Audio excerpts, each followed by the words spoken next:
sur l'ensemble du territoire.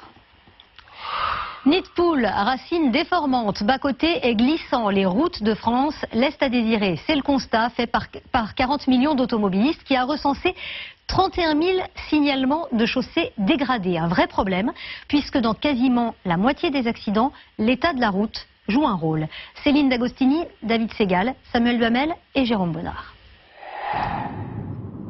Attention, route en mauvais état. En Meurthe-et-Moselle, près de Lunéville, nous avons testé la nationale 59 sur quelques kilomètres. Verdict, ça tremble. Et ce n'est pas très agréable, voire dangereux pour de nombreux conducteurs. On sent des vibrations dans la voiture, on sent dans la direction, il y a des nids de poules partout. C'est pratiquement de la tôle ondulée, quoi. On a un petit peu peur de se prendre un trou et d'avoir un accident, quoi. Il faut dire que la N59 aurait besoin d'un bon lifting. Les fissures et les rustines s'enchaînent. À certains endroits, la végétation cache même les panneaux de signalisation. Cette route fait partie des quelques 31 000 signalements de chaussées dégradées en France, dénoncés par l'association 40 millions d'automobilistes.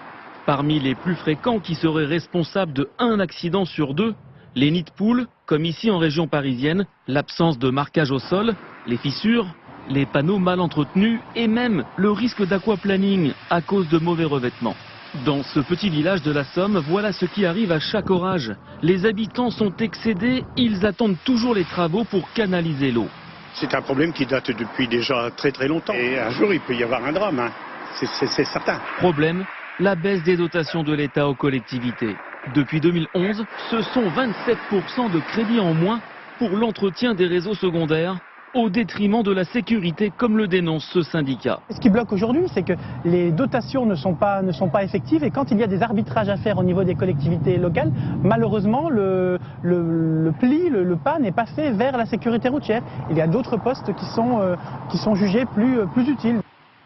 Parmi les solutions alternatives, la région Île-de-France, particulièrement touchée, étudie aussi le moyen de financer les travaux grâce aux recettes des affichages publicitaires.